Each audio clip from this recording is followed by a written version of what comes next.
semua. Perkenalkan, kami dari kelompok 1. Nama saya Susiwati Silitonga. Nama saya Onesimus Omriswala. Nama saya Karuna Octavia Fardosi. Nama saya Ronald Jarafat. Nama saya Lidwina Lestari. Nama saya Bangun Saat Maruli Jahiduta Barat. Tujuan kami membuat video ini adalah untuk memenuhi tugas dari mata kuliah dasar-dasar penyuluh oleh dosen pengampu Bapak Andrianus Jababan MPD dari Institut Agama Kristen Negeri Tarutung, Fakultas Ilmu Pendidikan Kristen, Prodi Pendidikan Penyuluh Agama. Di dalam video ini, kami akan menjelaskan landasan yuridis, landasan filosofi, landasan religius, dan landasan sosial budaya di dalam pendidikan penyuluh agama.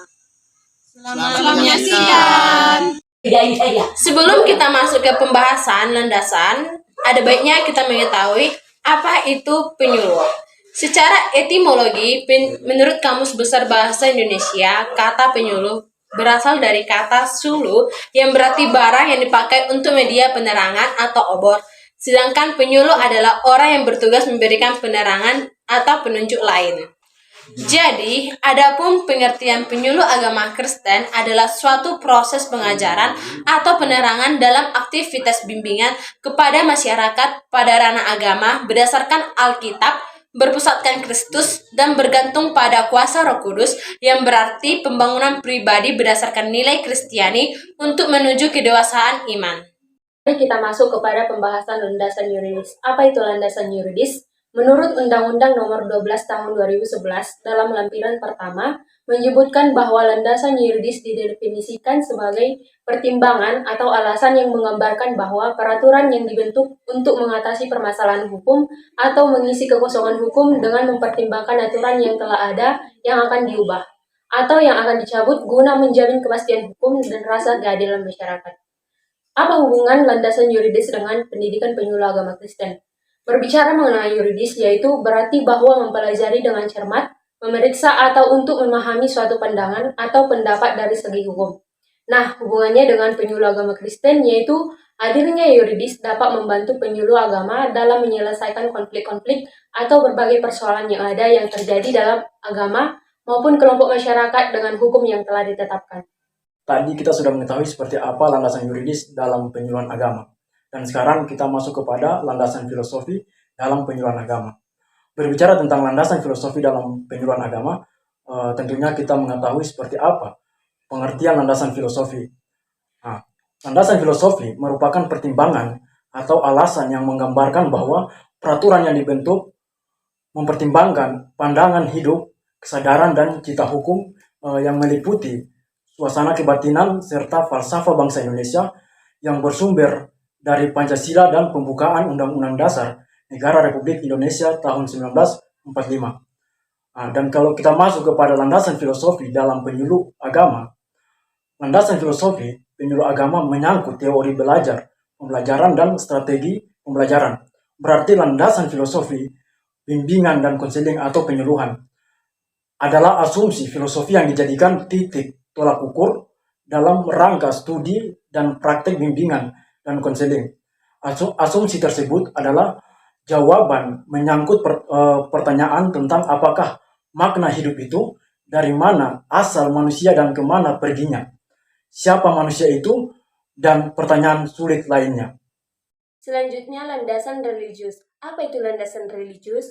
Menurut Iain Kudus, landasan religius adalah sebagai upaya mengintegrasikan nilai-nilai agama dalam proses bimbingan dan konseling dalam buku Yusuf dan Ajuntika Nursihan 2009 halaman 133.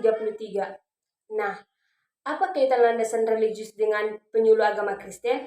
Landasan religius dalam penyuluh memposisikan klien atau masyarakat sebagai makhluk ciptaan Allah dengan segenap kemuliaan yang Allah berikan kepadanya. Oleh karenanya, dalam konselor atau penyuluhan memberikan bimbingan dan konseling kepada klien harus dengan penuh kemuliaan juga. Namun demikian, perbedaan keyakinan agama pada tiap klien, maka konselor harus bersikap hati-hati dan bijak dalam menerapkan landasan religius tersebut. Selanjutnya, landasan sosial budaya. Apa itu landasan sosial budaya? Landasan sosial budaya merupakan landasan yang dapat memberikan pemahaman kepada konselor tentang dimensi kesosialan dan dimensi kebudayaan sebagai faktor yang mempengaruhi terhadap perilaku individu. Seorang individu pada dasarnya merupakan produk lingkungan sosial budaya di mana ia hidup. Apa itu landasan sosial budaya penyuluh agama Kristen? Landasan sosial budaya merupakan landasan yang dapat memberikan pemahaman kepada konselor atau penyuluh tentang dimensi kesosialan dan dimensi kebudayaan sebagai faktor yang mempengaruhi terhadap perilaku individu. Seorang individu pada dasarnya merupakan produk lingkungan sosial budaya di mana ia hidup. Lingkungan sosial budaya yang melatar belakangi dan melingkupi individu berbeda-beda sehingga menyebabkan perbedaan pula dalam proses pembentukan perilaku dan kepribadian individu yang bersangkutan. Berikut faktor-faktor sosial budaya yang menimbulkan kebutuhan manusia akan bimbingan, yaitu perubahan konstelasi keluarga, perkembangan pendidikan, dunia kerja, perkembangan kota metropolitan, perkembangan komunikasi, seksisme atau rasisme, kesehatan mental, perkembangan teknologi, kondisi moral dan keagamaan, kondisi sosial ekonomi. Lalu apa yang menjadi pedoman kita dalam menerapkan landasan-landasan yang telah kita dengarkan tadi? Mari kita lihat pada Matius 28 ayat 16-20 dalam konteks amanat agung. Pergilah, jadikanlah semua bangsa muridku. Yesus memerintahkan kita untuk pergi dan menjadikan semua bangsa muridnya untuk menyebarkan firman Tuhan kepada orang-orang dimanapun mereka berada. Saat ini, orang-orang menghabiskan lebih banyak waktu dengan laptop, tablet, dan telepon genggam mereka. Tidakkah kita seharusnya juga sebagai penyuluh agama menggunakan teknologi yang tersedia dan menemui mereka di sana? Kita dipanggil untuk memperluas pesan Injil kepada orang-orang dimanapun mereka berada. Dan teknologi dengan sangat tepat memampukan kita melakukan hal tersebut. Halo teman-teman, sekian dari hasil penjabaran kelompok kami. Jangan lupa like, komen, dan share. Shalom.